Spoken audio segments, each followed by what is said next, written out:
মনে করেন একটা ইবারত বললাম বেদা কিছু কালিমাত জুমলা বিশিয়ার বাসান اسم فعل وحرف ربايك ديك التمييز بايد قدان ونزلنا مدن كمعرب است مبني عمله في معمول وبايد دالستان كتعلق كلمات بايك ديك تشيغون مسند مسند بايد قدان ومعنى جمله بتحقيق معلوم شاء الحمد لله وكفى وسلام على عباده الذين اصطفى اما بعد فاعوذ بالله من الشيطان الرجيم بسم الله الرحمن الرحيم يرفع الله الذين آمنوا منكم والذين أوتوا العلم درجات وقال رسول الله صلى الله عليه وسلم فضل العالم على العابد كفضلي على أدناكم أو كما قال عليه الصلاة والسلام الحمد لله আমি ইতিপূর্বেও তোমাদের সামনে এসেছিলাম একটি ভিডিও নিয়ে এবং পরীক্ষার্থীদের জন্য কিছু নসিহা নিয়ে।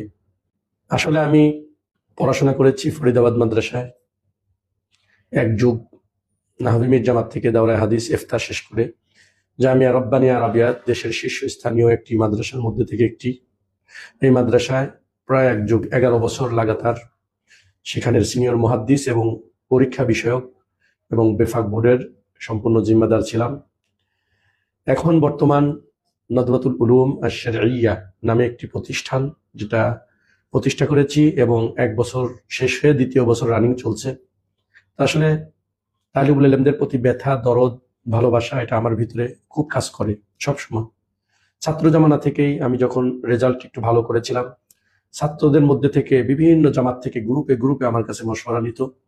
ফরিদাবাদের হজরতের কাছে আমি অনুমতি চেয়েছিলাম যে হজরত ছাত্ররা পরামর্শ চায়, তখন হজরত বলেছেন দাও, এটাও তো দিনের কাজ।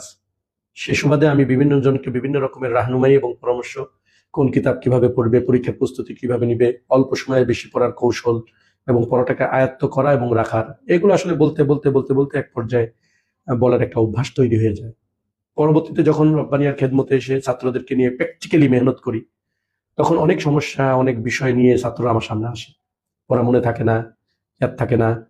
তো এগুলো কলা কৌশলগুলো নিয়ে আমি বিভিন্ন বই কিতাব মোতালা করতে থাকি। আকাবিরের রিসালা, ছাত্রদেরকে হিম্মত উৎসাহ দেওয়ার জন্য যত কিতাব আছে, প্রায় 40 থেকে 50টা কিতাব আমার সংগ্রহে আছে এবং আমার পড়া আলহামদুলিল্লাহ। সেই দৃষ্টিকোণ থেকে পড়ালেখা বিষয়টা আমার কাছে বেশি জিজ্ঞেস করে। আসলে এটা তো বড় ধরনের এলমি কোনো বিষয় না, আমরা তো আসলে এলমি তাকেই পছন্দ করি। তারপরে তালিবুল ইলমদের বিশাল এক সাপোর্ট এবং ভালোবাসা, আগ্রহ থেকে এই কাজটা করি, ভালো লাগা থেকে করি। তো তোমরা আলহামদুলিল্লাহ বেফাক পরীক্ষার প্রস্তুতি নিবে, সে বিষয়ে আমি কিছু কথা বলবো। কিভাবে আমরা পরীক্ষার প্রস্তুতি নিতে পারি খেয়ারের পূর্বে, খেয়ারে এবং পরীক্ষার সময়। তো এই এক ভিডিওতে তো আসলে সব জামাত, আমার দর্শক তো বিভিন্ন রকমের, ছোট আছে, মাঝারি জামাতগুলো আছে, উপরের জামাত মিশকাত দাওরা আছে, এই জন্য এক ভিডিওতে সব সম্ভব নয়।